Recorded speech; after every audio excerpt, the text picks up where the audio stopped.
Fact number 1. అది ఒక అత్యధిక ముస్లిం పాపులేషన్ కలిగినటువంటి దేశం. ఆ దేశం యొక్క కరెన్సీ పైన మన గణేశుడిని ముద్రించారు. అంతేకాదు అక్కడ ప్రపంచంలోనే అత్యధిక ప్రత్యేకమైన గణేశుడి విగ్రహం ఉంది. ఈ విగ్రహం యొక్క ప్రత్యేకత ఏమిటి అంటే ఇది ఒక యాక్టివ్ వాల్కనో పైన మనకు దర్శనం ఇస్తుంది. ఎస్, మీరు విన్నది నిజమే.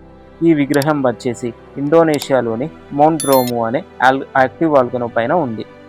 అక్కడి లోకల్స్ చెప్తున్న దాని ప్రకారం 700 సంవత్సరాల క్రితం తెంగా ట్రైబ్కి చెందిన వాళ్ళు ఈ విగ్రహాన్ని అక్కడ ప్రతిష్ఠించారు. అండ్ అలాగే అక్కడి ప్రజలు గణేశుడు ఆ వాల్కనో బారి నుండి వారిని రక్షిస్తారని విశ్వసిస్తారు. Fact number 2. ఊహించండి, మీరు ఇప్పుడే మార్స్ మీద ల్యాండ్ అయ్యారు, కానీ ఈరోజు కాదు, బిలియన్ ఇయర్స్ క్రితం. అక్కడ మీరు చూసేది డెసర్ట్ కాదు, సముద్రాలు, నదులు అండ్ పచ్చదనంతో నిండి ఉన్నటువంటి గ్రహం. రీసెంట్ స్టడీస్ ప్రకారం బిలియన్స్ ఆఫ్ ఇయర్స్ క్రితం మార్స్పై థిక్ అట్మాస్ఫియర్ ఉండేది.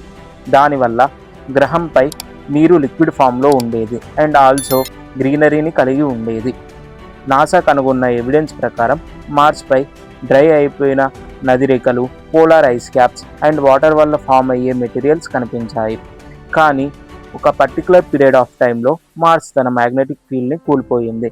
దానివల్ల మన సూర్యుడి నుంచి వచ్చే సోలార్ విండ్స్ డైరెక్ట్గా మార్స్ని హిట్ అవ్వడం వల్ల మార్స్ మనం ఈరోజు చూసే డెసర్ట్గా ఉంది.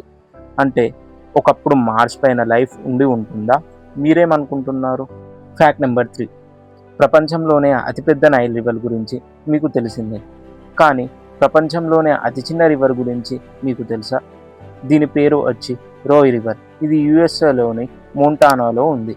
దీని పొడవు కేవలం 61 మీటర్లు అండ్ ఇది గిన్నిస్ బుక్ ఆఫ్ వరల్డ్ రికార్డ్స్లో కూడా అతి షార్టెస్ట్ రివర్గా స్థానం సంపాదించుకుంది. Fact number 4. భూమిపై ఉన్న అత్యంత పురాతనమైన కట్టడం. ఇది పురాతనమైన కట్టడం మాత్రమే కాదు, భూమిపై ఉన్న అత్యంత పురాతనమైన దేవాలయం అని ఆర్కియాలజిస్ట్ వెల్లడించారు. ఇది ఆల్మోస్ట్ 11,000 ఇయర్స్ బ్యాక్ నిర్మించారు, అంటే స్టోన్ ఏజ్ కన్నా ముందు నిర్మించారు. ఇది టర్కీలో ఉంది. ఇంకో ఇంట్రెస్టింగ్ ఫ్యాక్ట్ ఏంటంటే ఇది కట్టిన కొన్ని సెంచరీస్ తర్వాత దీన్ని మట్టి మరియు రాళ్ళతో పూర్తి చేశారు. లేటెస్ట్గా 2018లో దీన్ని యునెస్కో వరల్డ్ హెరిటేజ్ లిస్ట్లో యాడ్ చేశారు.